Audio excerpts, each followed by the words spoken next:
Why this 67-year-old man avoids the people. Now, here's why reaching this age has brought profound changes to how I see life, relationships, and time itself. For years, I was the kind of person who always showed up. For friends, family, neighbors, you name it. I gave my time, my energy, and my heart. But over time, I realized something. Not every connection is worth the energy it takes to maintain. At 67, I've learned that stepping back from certain relationships isn't about bitterness or resentment. It's about protecting my peace, valuing my time, and focusing on what truly matters. It's about honoring the life I've built and the person I've become. In this video, I'll share the life lessons that led me to this decision. From the way time feels more precious as we age, to how relationships naturally evolve, and even why solitude has become a source of joy rather than loneliness. If this resonates with you or even challenges your perspective, you're in the right place. Take a moment to like this video and subscribe to the Healthy Senior Hub channel. Together, we'll explore how embracing these truths can lead to a simpler, more fulfilling life. Let's get started. From relationships change, and so do we. There was a time when I believed that if I held on tightly enough, if I tried hard enough, if I loved deeply enough, every relationship in my life would last forever. But as the years passed, I came to accept a hard truth. Not every relationship is meant to last a lifetime. And that's okay. It's not a failure. It's not a loss. It's simply life moving forward, carrying us in different directions. Some people come into our lives like the seasons, vibrant, full of color, bringing warmth or lessons. But just like the leaves fall and the winter sets in, some relationships fade, not because of bitterness or blame, but because we grow, we evolve, and sometimes that means growing apart. When I was younger, I believed relationships required relentless effort to survive. I remembered every birthday, attended every gathering, reached out even when my heart felt heavy. I thought being present for everyone made me a good friend, a good neighbor, a good family member. And for a while, it did. But over time, I learned something that changed everything. Not all relationships are created equal. Some relationships nurture you, filling your soul with love and encouragement. They challenge you to be better, to rise higher, to feel safe in your own skin. But others slowly deplete you. They demand without giving, take without gratitude, leave you questioning your worth. This realization didn't come overnight. It came through years of experiences, some beautiful, some heartbreaking. I've been hurt by people I trusted, let down by those I once leaned on, and distanced from family members whose paths diverged from mine. I used to carry those losses like a weight on my soul, asking myself, what did I do wrong? Could I have tried harder? But now, I see things differently. People change. I have changed. And sometimes, the kindest, most loving thing you can do for yourself and for others is to let go. Letting go doesn't mean you stop caring.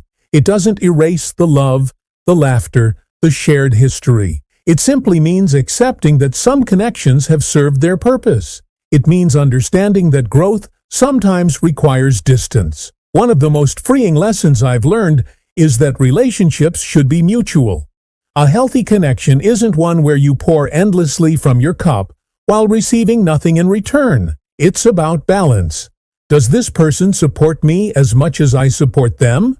Do they listen as much as they speak? Do they bring light into my life, or do they dim it? The answers to these questions change the way I see relationships. As time passed, my circle of connections naturally grew smaller, but what remains is richer, deeper, more meaningful. The friends and family who are still by my side are the ones who truly see me, who accept me, who bring warmth into my life without expectation or condition. These are the relationships that feel effortless, where love isn't measured by constant effort, but by a quiet, steady presence. I no longer exhaust myself clinging to relationships that no longer fit who I am today, and that has been one of the greatest reliefs of my life. That doesn't mean there aren't moments of nostalgia. Sometimes I think about friends I've lost touch with, or family members whose lives have taken different turns.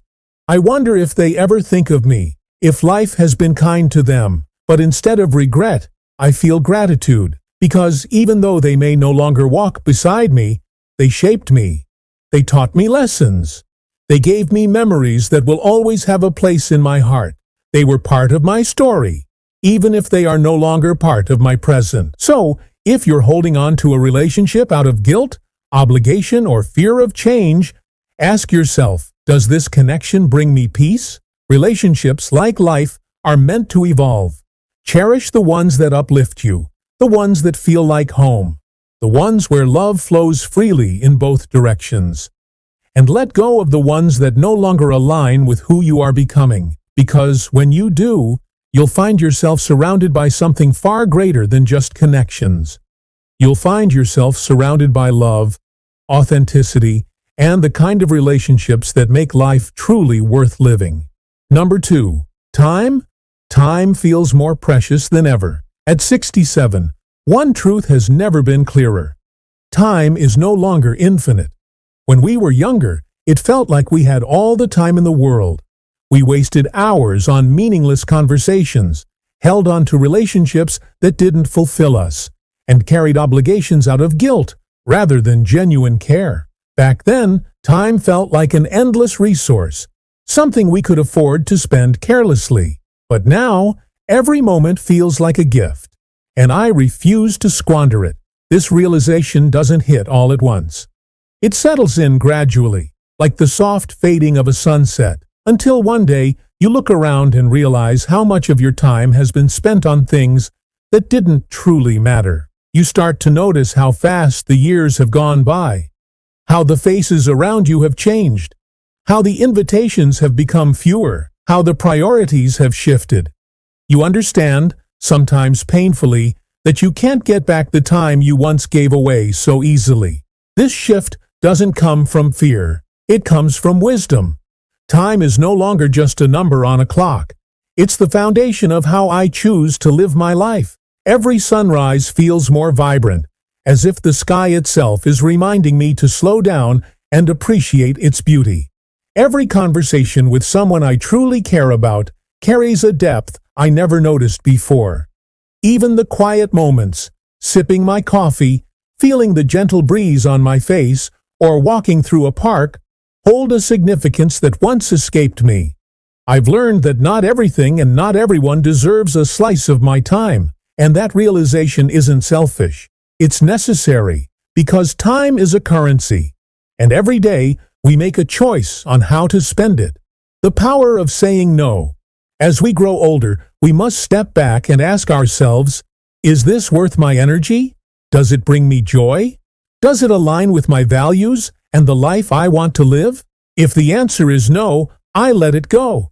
And letting go doesn't mean I don't care. It means I care enough about myself to stop giving my time to what drains me. It means valuing my own presence as much as I once valued the presence of others. It means understanding that peace isn't something you find. It's something you protect. One of the most valuable ways I've embraced this perspective is by simplifying my relationships. I no longer feel the need to say yes to every invitation or engage in shallow conversations just to be polite. Instead, I seek out connections that feel real, where I can be myself, where my presence is truly valued, and where time spent together isn't just passed, but cherished. A deep, heartfelt conversation over tea with someone who understands me will always be more fulfilling than a crowded gathering where I feel invisible. Every single time. This isn't about isolating myself. It's about honoring my life. Time as a companion, not a burden. I've started to see time as a trusted companion, one that reminds me to slow down, to make intentional choices, and to let go of anything that no longer serves me. It teaches me that every decision carries weight, that peace is more valuable than people-pleasing, and that it's okay to walk away from anything that drains me.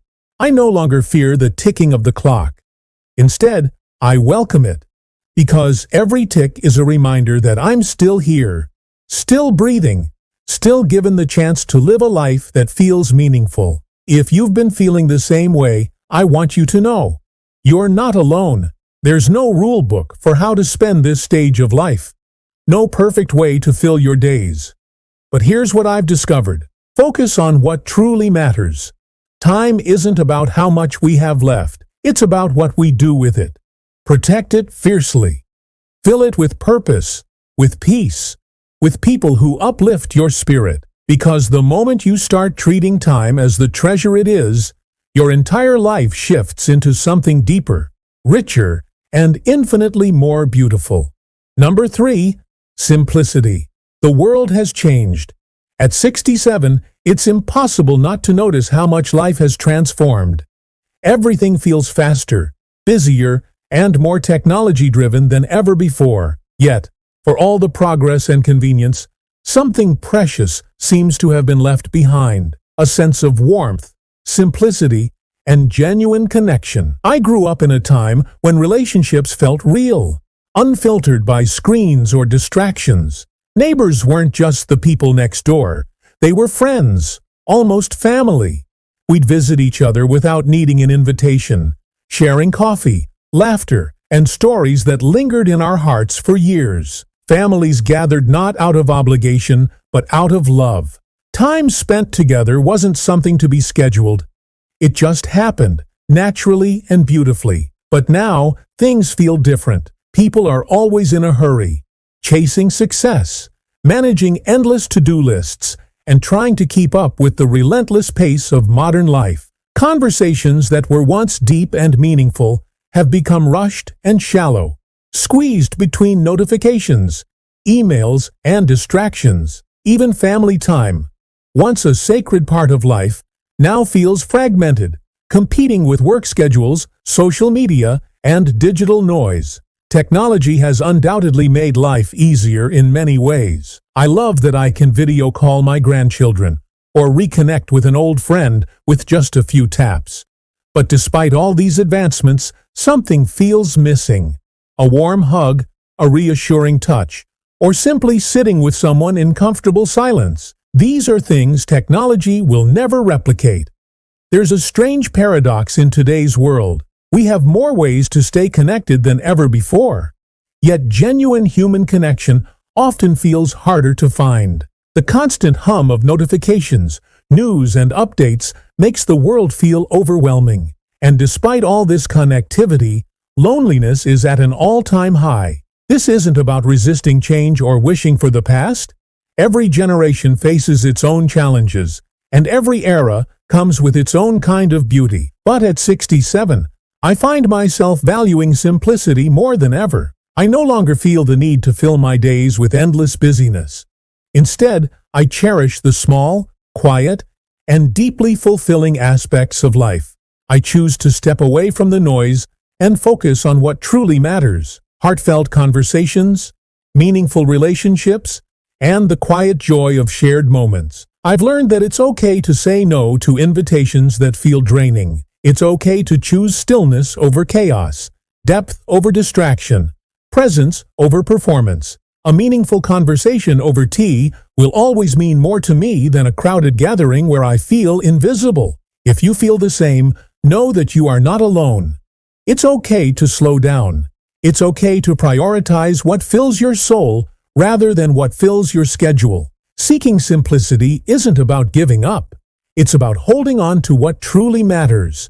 Because in a world that constantly demands more, the greatest peace comes from choosing less. Less noise, less rush, less of what doesn't matter, and more of what does. Trust number 4, and most important of part of life, trust becomes more complex. Trust is one of the most fragile yet vital aspects of any relationship. At 65, I've realized that trust isn't something to give lightly anymore. It's a precious bond, a foundation of human connection. And when it's broken, it doesn't just hurt. It leaves scars. Scars that take time, sometimes a lifetime, to heal. Trust is a currency, and in the past I spent it freely. I believed in its endless supply, in the idea that if I gave trust, it would always return to me in the same form, whole, unwavering, and pure. But life has a way of teaching lessons in the harshest ways. It only takes one betrayal, one broken promise, or one moment of dishonesty to change how you see people forever. And that's where I find myself now, standing at the intersection of openness and caution, knowing that trust must be earned, not simply given. In my younger years, I trusted easily. I believed in the goodness of people, in their words, in their intentions. I gave my heart, my time, and my loyalty freely, thinking that sincerity would always be met with sincerity. And while this openness led to many beautiful relationships, it also brought its fair share of heartbreak.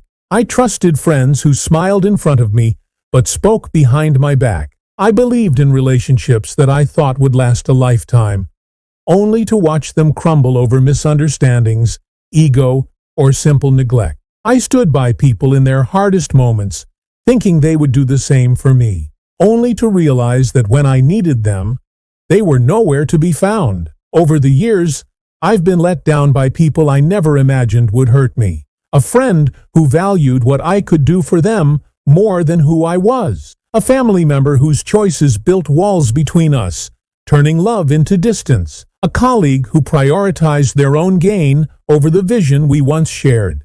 Each of these moments left me with a heavy heart, a sense of betrayal that lingered longer than I wanted it to. At first I questioned myself. Was I too trusting?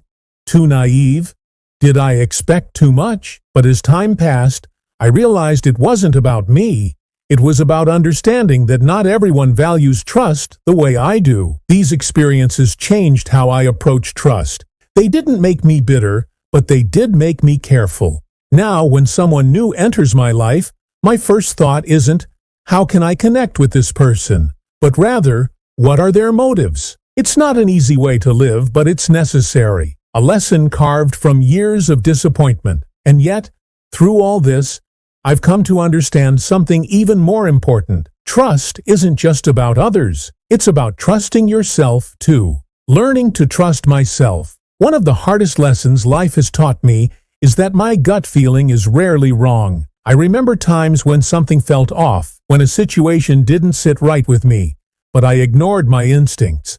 I convinced myself that I was overthinking, that I should be more understanding, that maybe I was being too harsh. But looking back, every time I ignored that voice inside me, it led to disappointment. So now, I listen. If something doesn't feel right, I no longer dismiss it as paranoia or overthinking. I no longer convince myself to stay in places where my soul feels uneasy. I've walked away from relationships that felt toxic, no matter how long they had been a part of my life. I've learned that protecting my peace is worth the difficult decision to let go. It wasn't easy at first.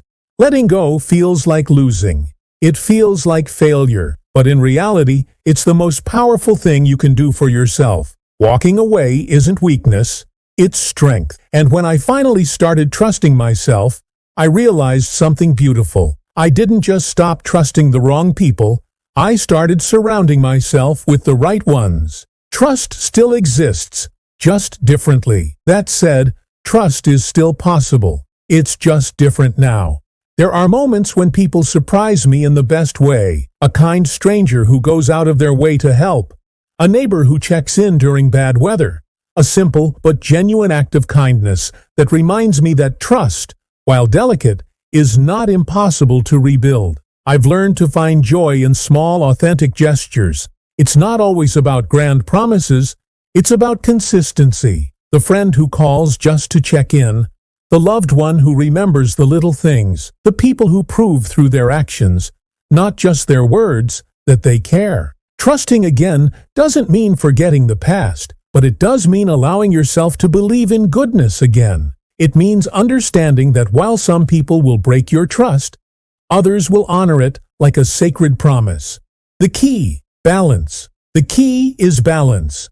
Trust isn't about shutting people out. It's about setting boundaries, not walls. It's about giving trust gradually to those who prove, through their consistency, kindness, and respect, that they are worthy of it. I used to think having a big circle of friends was important. Now, I know that having a small but strong circle is what truly matters. Quality over quantity. Surround yourself with people who lift you up, not weigh you down. I've also learned that forgiveness and trust are not the same. You can forgive someone without allowing them back into your life. Forgiveness is about letting go of the pain.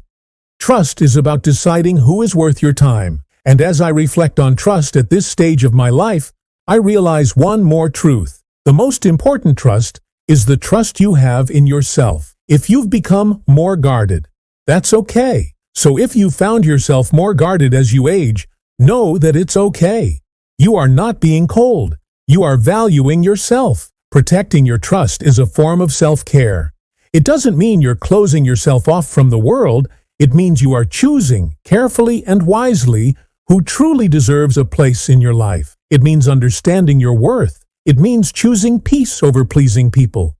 It means realizing that trust is not about being naive. It's about being discerning. And in this stage of life, that's exactly how it should be. Because trust, when given to the right people, is one of the most beautiful things in the world. And I'd rather give my trust to a few who truly deserve it than waste it on many who never will. Number 5. Embracing this chapter of life. Life isn't about endings, it's about beginnings. Every chapter brings its own lessons, challenges, and joys. At 65, I've found that this stage of life is no longer about proving myself to others. It's about embracing who I've become. It's about letting go of what no longer serves me and focusing on what truly matters. There's a certain freedom that comes with this realization. When we're younger, we live with urgency, always rushing to achieve, to do more, to meet expectations. We push ourselves forward, fueled by the belief that the future holds endless possibilities. So we keep chasing success, validation, a sense of fulfillment that always seems just out of reach. But as time goes on, something shifts. We begin to understand that the present is what truly matters. This chapter of life is about simplicity. It's about finding joy in the little things, watching the golden morning sunlight stream through the window, feeling the warmth of a cup of coffee in my hands, hearing the familiar laughter of a loved one, or simply enjoying the quiet comfort of my favorite chair. These moments may seem small, but they hold a depth that's hard to describe. They remind us that life's treasures aren't found in the rush or the noise, but in the stillness, in the moments we often overlook when we're too busy chasing something bigger. Looking back, a life of lessons. It's also a time for reflection. Looking back, I see my life as a tapestry of experiences. Some beautiful, some painful, but all meaningful. Every triumph, every mistake, every heartbreak has shaped me into the person I am today.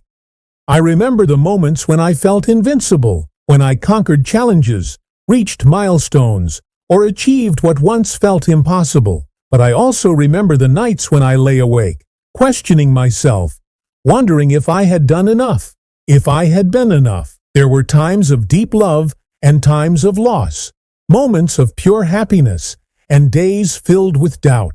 Reflection allows me to honor these experiences without clinging to them.